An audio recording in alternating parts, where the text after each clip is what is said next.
This is Uprising. I'm Sonali Kohatkar. In a rambling speech that indicted media coverage and protesters, but not the police officer who fatally shot Michael Brown, St. Louis County Prosecuting Attorney Robert McCulloch announced late yesterday that no charges would be filed. The grand jury was made up of 7 men and 5 women. Of them, 9 were white and 3 black. At least 9 of the 12 needed to agree on an indictment for it to happen. Darren Wilson, who has resigned from the force, took time to get married last week. He's met with at least 5 TV anchors to decide who he can share his story with. Meanwhile, protesters who were gathered outside Ferguson Police Department last night, awaiting the grand jury decision, raged with anger and grief when it was announced that Wilson would face not even a single charge.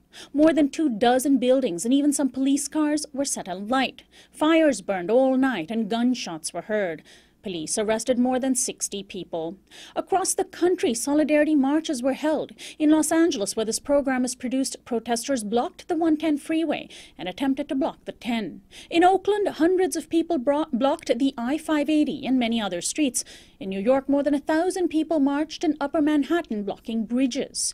In a few minutes, we'll go live to Ferguson to speak with an activist on the ground. But first, here is an excerpt of Prosecuting Attorney Robert McCulloch announcing the grand jury decision yesterday.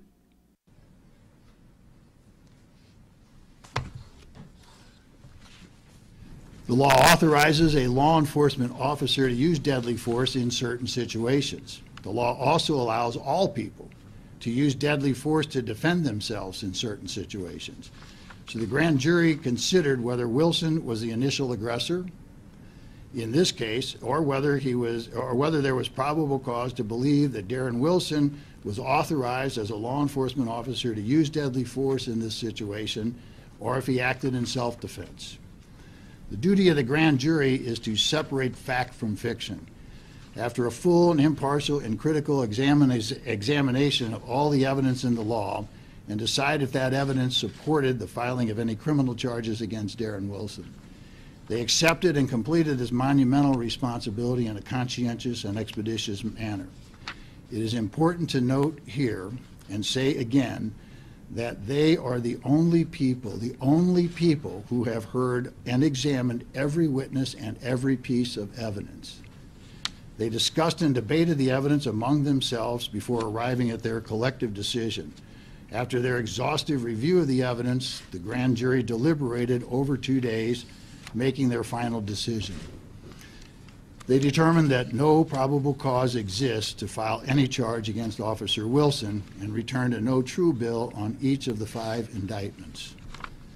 The physical and scientific evidence examined by the grand jury, combined with the witness statements supported and substantiated by that physical evidence, tells the accurate and tragic story of what happened. And that is St. Louis County Prosecuting Attorney Robert McCulloch speaking yesterday, a short excerpt from an almost 25-minute long speech.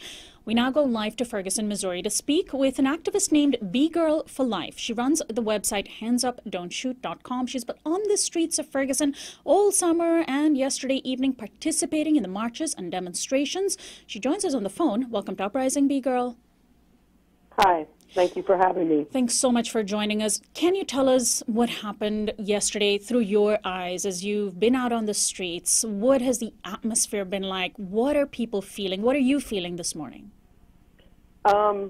This morning I'm numb more so than anything. You got to understand this has been 100+ days for me. Mm-hmm. Could you hold 1 second, please? I'm back. It's been 100+ days. Draining, very draining, and it just seems like there will not be an end to this. Well, we were hoping yesterday to finally see some resemblance of justice. What we received was more of the same, which is just a complete lack of respect for our community and for Black and brown lives. And had the grand jury yesterday decided in a way that might have made people more satisfied, it would have been a decision to indict it wasn't a trial to convict. It would have been a decision to indict.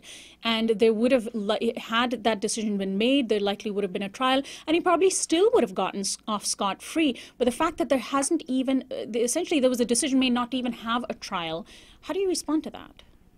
Well, it was a decision not to even have a trial, not to even come forth with evidence, so that people could see the evidence, as it was being presented. The whole secret grand jury, a grand jury that makeup is very different from the population makeup of Ferguson, which is 80+% black. And I think there were 3 black jurors and 9 white jurors. So I don't even know how you could come up with those numbers. And polls have shown that whites, largely, a majority of whites believe that the officer was innocent, whereas a majority of African Americans believed that he should at least stand trial. So right there, we see public polls showing a very sharp divide based on the race of people. Mm-hmm. And then, like you said, this was all for a trial. Okay, it was not conviction. It wasn't railroading him. It was allowing Darren Wilson to go through the same system that you or I would go through under similar circumstances.